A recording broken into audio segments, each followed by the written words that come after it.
48 екіншісінде 36 спортшы бар дейді. Топтар бірінен соң бірі жүргенде қатар саны тең болатындай етіп сапқа тұру керек. Спортшылар неше түрлі әдіспен сапқа тұра алады. Ол үшін біз 48-нің бөлгіштерін табайықшы. 48-нің бөлгіштері ең кішісінен бастайық, шатыс кетпес үшін. 48 1-ге бөлінеді, 2-ге бөлінеді, 3-ге бөлінеді, 4-ге де бөлінеді, 5-ге бөлінбейді, 6-ға бөлінеді, 8 болады. Так, 12 болады, 16 болады, 24 болады, және 48-нің өзі болады. Енді 36-ның да бөлгіштерін дәл солай жазып шығайықшы. Ол да бірден бастаймыз. 2, 3-те болады, 4-те болады, 6-да болады, 8 болмайды, бұл жерде 9 болады, 12 болады, 18 болады екен, және 36-ның өзі болады. Бізде сұрақ былай дейді. Топтар бірінен соң бірі жүргенде қатар саны тең болатындай дейді. Міне, бұлар бір-бірден жүре алады. 2-2-ден жүре алады екен. Бірдегілерді белгілеп шығайық. 3 пен 3 болады. Міне, 4, мынау да 4 пен жүре алады, мыналар да 4 пен жүре алады. 6. Так, қараңыз, 8, 9 сәйкес келмейді. 12 мен 12. Қалған сандар сәйкес келіп тұрған жоқ, қайталанып тұрған жоқ. Сондықтан бізде жауабы қайталанып тұрған. Яғни олар бір адам болып жүре алады, 2-ден жүре алады, 3-ден тұра алады деген. Так, 4-ден, 6-дан және 12-ден болып осылай тұра алады екен. Яғни жалпы неше әдіс, мынау барлығы неше болды? Сонда 6 әдіспен тұра алады екен. 4-ші кестені толтыру керек. Түсінікті болу үшін мен жазып кетейін. 6-ның бөлгіштері және 15-ның бөлгіштерін тауып алайық. 6-ның бөлгіші 1 болады, 2-ге бөлінеді, 3-ге бөлінеді және 6-ға бөлінеді. Ал 15 дегеніміз 1-ге бөлінеді, 3-ге бөлінеді, 5-ке және 15-ге бөлінеді. Екеуіне ортақ болып тұрған ол 1 мен 3, иә, соны жазып қоямыз, 1, 3 деп. Келесі 6 мен 18-дікі. 6-ның жазып қойдық, 1, 2, 3, 6 деп. Ал 18-дікін табайықшы. 18-дікі 1, 2, 3, 6, 9 және 18, иә. Енді мына 6 мен қарайтын болсақ, екеуімен ортақ. Ол 3 пен 6 деп алсақ болады. 6 3-ге бөлінеді, 18 3-ге бөлінеді. 6 6-ға бөлінеді, 18 6-ға бөлінеді. Енді 6 мен 32-нің тауып көрейік. Ауызша табайықшы. Ең қарапайымы енді 32 1-ге, 2-ге бөлінеді, ары қарай 4-ге бөлінеді. Солай кете береді, бірақ 6-ның бөлгіштері 4 дегенді жатпайды, сондықтан жауабы 1 мен 2 болады екен. Келесісі 12-нің бөлгіштерін тауып алайықшы. 12-нің бөлгіштері 1, 2, 3 болады, 4 болады, 6 болады және 12 болады. Енді соны 15-нің бөлгіштерінен міне оның алдында тұрған қарайық. Мына екеуіне қараңыздаршы, ортақ қандай сандар бар? 1 бар, 3 бар. Болды, иә, 1 мен 3 бар екен, ортақ. Міне, мынау мен мынау. Әрі қарай 12-нің мен 18-дікі дейік. 18-дікін міне таптық біз. 12-дікі міне бөлгіштері. 18-дікі міне тұр. Енді солардың ортақтарын табайықшы.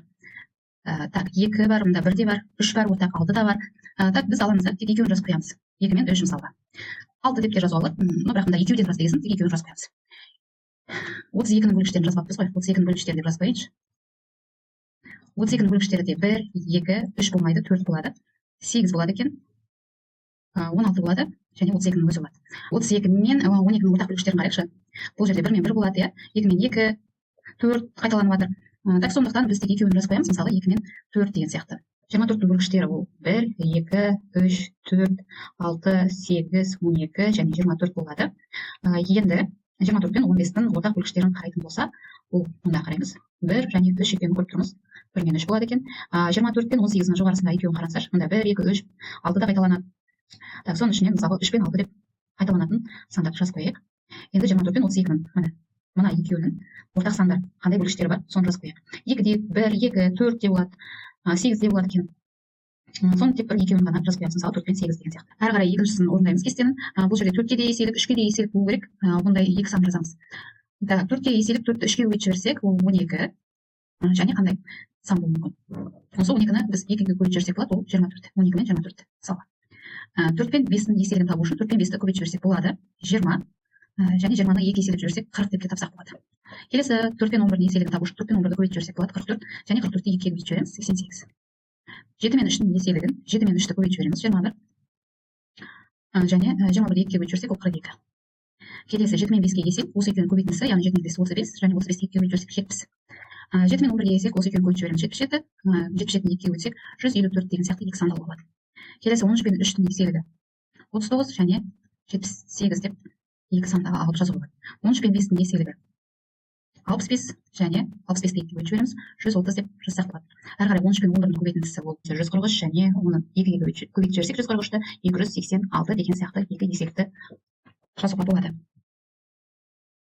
Келесі с деңгейінің есептері. 148 есептің бірінші есебін талдайтын болсақ, бізде ол x деген санымыз, ізделетін санымыз 71-ден кіші болып болу керек. Және ол бірінші жағдайда 15-ге еселік болу керек. 15-дің ол үшін 15-дің еселіктерін құрып алайықшы. 15-дің еселігі 15-дің өзі болады. Келесі 30 болады. Одан кейінгісі 45 болады. Одан кейінгісі 60 болады. Одан кейінгісі 75 болады екен. Ол нашақлы орындамай болады. Яғни бізде x дегеніміз 71-ден кіші болу керек. 71-ден асып кетпеу керек. Сондықтан оны жазбаймыз 75-ті. Так, болды. Келесі осының екіншісін қараймыз. 23-ге еселік болады. 23-ге еселік. 23-ге еселік ол 23-дің өзі болады. 46 болады. Келесі 23-ті бірінші 1-ге көбейтеміз 23, 23-ті 2-ге көбейтеміз 46, 23-ті 3-ге көбейтеміз ол 69, ары қарай 4-ге көбейтетін болсақ, ол көріп тұрмыз 71-ден асып кететінін. Сондықтан осы жерден тоқтаймыз. Бұл осы сандар болады. Келесі номер 149 есепте былай дейді. Біріншісінде екі жай санның қосындысының мәні жай сан бола ма дейді. Ең кіші жай сан ол 2 және 3 деген санды қолданайық, иә. 2 мен 3-ті қосайықшы. 5 болады. Бұл қандай сан?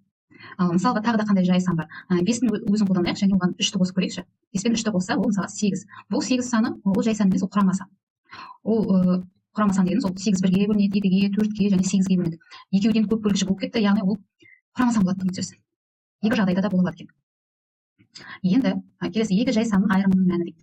Екі жай санды айырмасын жазайық. Мысалға 11 деген жай сан, одан 5-ті азайтайық мысалға. Неше шығады? 6. 6 деген ол құрама сан. Келесі мысалда, мысалы 7 деген жай саннан, мысалға 5 деген жай санды азайтатын болса, онда 2 деген бізде жай сан шығады. Яғни қараңыздар, екі жай санды өзара қосып, егер немесе азайтқанда, ол екі түрлі жағдайды беруі мүмкін. Яғни жай сан шығуы да мүмкін, құрама сан шығуы мүмкін. Енді үшінші жағдайда қарайтын болсақ, бізде ол көбейту. Екі жай санды көбейтіндісінің мәні жай сан бола ма дейді. Мысалы, біз мынадан бері айтқан 2 мен мысалы 3-дің көбейтіндісі деп алайық. Ол 6 болады, иә.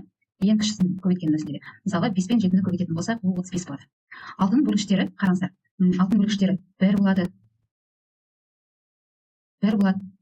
2 болады мына. 3 де болады. Және 6 да болады, ол құрама сан.